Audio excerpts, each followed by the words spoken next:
17ই জুলাই থেকে শুরু হয়েছে শ্রাবণ মাস। আর আমরা সবাই জানি শ্রাবণ মাস মানেই শিবের মাস। আমরা অনেকেই এই মাসের সোমবারগুলি খুবই নিষ্ঠা ভরে ভগবান শিবের ব্রত করে থাকি এবং শিবের মাথায় জল ঢেলেও থাকি। তো কথিত আছে যে ভগবান শিব এক পাত্র জলেই খুশি থাকেন। শিবলিঙ্গে জল নিবেদনের পাশাপাশি কিছু বিষয় মাথায় রাখা খুবই জরুরি। পূর্ণ আচারসহ ভোলেনাথকে জল নিবেদন করলে মনের সকল মনোবাঞ্ছা পূরণ হয়। ভুল স্থানে বা ভুল দিকে জল নিবেদন করলে মহাদেব ক্রোধান্বিত হতে পারেন। মন্দিরের পাত্রে জল দেওয়া উচিত কিনা তা নিয়ে আপনারা অনেকেই ভাবছেন। তো আজকে এই সম্পর্কেই বিস্তারিত আলোচনা করব জিয়া সিংহ ব্লগে। যদি ভিডিওটির আলোচনা ভালো লাগে অবশ্যই কমেন্টে লিখবেন জয় মহাদেবের জয়, এবং আমার চ্যানেলে যে সমস্ত বন্ধুরা নতুন এসেছেন প্লিজ চ্যানেলটি সাবস্ক্রাইব করে পাশে থাকুন। তো চলুন মূল ভিডিওর আলোচনা শুরু করা যাক। তো প্রথমেই আজকে যেটি বলবো জলাভিষেকের নিয়ম।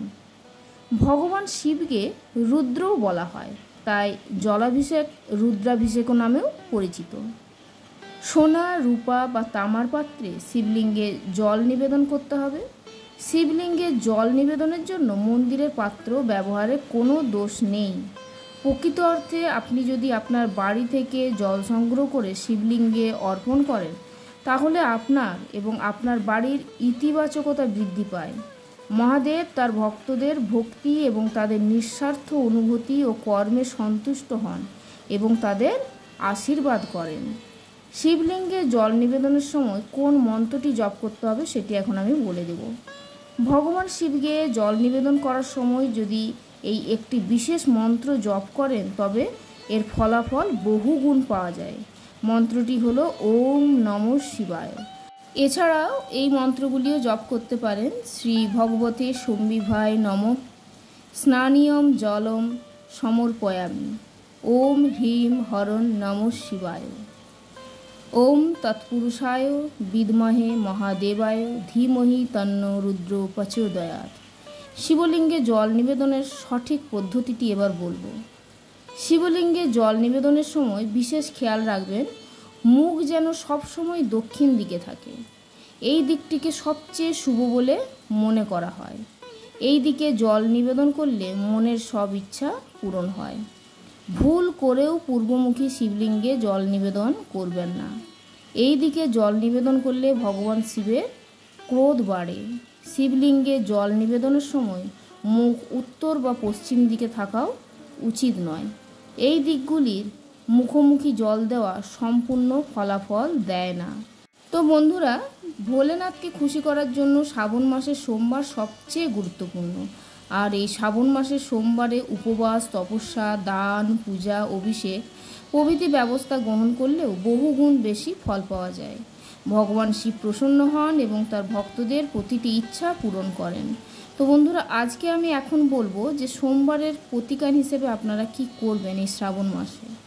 শ্রাবণ মাসের প্রত্যেকটি সোমবার কোনো এক সময় মন্দিরে গিয়ে শিবলিঙ্গে গঙ্গা জল অর্পণ করতে হবে এবং সম্পূর্ণ অভিষেক চলাকালীন ওম নমঃ শিবায় এই মন্ত্রটি জপ করতে হবে।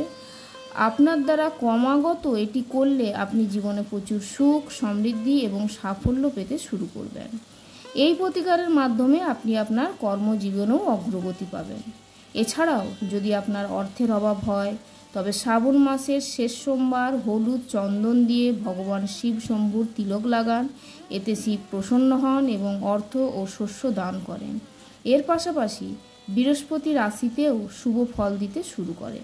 একইভাবে যদি আপনার রুটিন কাজ বা কোনো বিশেষ কাজে প্রতিনিয়ত বিঘ্ন ঘটে বা কোনো বিশেষ কাজ খারাপ হয়ে যায় তবে সোমবার সন্ধ্যায় দরিদ্র মানুষদের কাঁচা চাল এবং কালো তিল দান করতে হবে। এটি একটি খুবই কার্যকরী প্রতিকার যেটি অবলম্বন করলে আপনার জীবনের বাধা দূর হতে শুরু করবে এবং আপনি কাঙ্ক্ষিত ফল পেতে শুরু করবেন। অন্যদিকে যাদের দাম্পত্য জীবনের সমস্যা আছে তারা সবাই শ্রাবণ মাসের শেষ সোমবার জাফরান মিশ্রিত জল বা দুধ দিয়ে শিবকে অভিষেক করতে পারেন। এতে করে আপনাদের দাম্পত্য জীবনের সুখ আসবে। এছাড়াও আজকে বলবো শ্রাবণ সোমবারের কিছু পূজার আচার বা নিয়ম। সকালে ঘুম থেকে উঠে স্নান ইত্যাদি থেকে অবসর নেওয়ার পর পরিষ্কার কাপড় পরিধান করতে হবে, বাড়ির মন্দিরে প্রদীপ জ্বালাতে হবে, তারপর গঙ্গা জল দিয়ে সমস্ত দেবতাকে অভিষেক করতে হবে। শিবলিঙ্গে গঙ্গা জল ও দুধ নিবেদন করুন, ভগবান শঙ্করকে ফুল ও বেলপাতা অর্পণ করুন, ভগবান শিবের আরতি করুন ও ভোগ নিবেদন করুন। মনে রাখবেন যে শুধুমাত্র সাত্ত্বিক জিনিস ঈশ্বরের কাছে নিবেদন করা হয়। ভগবান শিবের আরও বেশি করে ধ্যান করার সময় শিব পঞ্চচারী মন্ত্র আপনাদেরকে জপ করতে হবে। তো বন্ধুরা, ধর্মীয় বিশ্বাস অনুসারে শ্রাবণ মাসে বিশুদ্ধ জল দিয়েই শিবকে অভিষেক করলে পূর্ণ লাভ হয়। অন্যদিকে শ্রাবণে আখের রস দিয়ে শিবের পুজো করলে আর্থিক অবস্থা মজবুত হয়। শ্রাবণ মাসের সোমবার দুধ দিয়ে শিবকে অভিষেক করলে সন্তান লাভের ইচ্ছা পূরণ হয়। অন্যদিকে শ্রাবণ সোমবার যদি ভগবান শিবকে দই দিয়ে অভিষেক করা হয় তাহলে শিবের কৃপায় জীবনে আসা বাধা দূর হয়। একইভাবে শ্রাবণ মাসের সোমবার গরুর খাঁটি ঘি দিয়ে শিবকে অভিষেক করা খুবই শুভ বলে মনে করা হয়।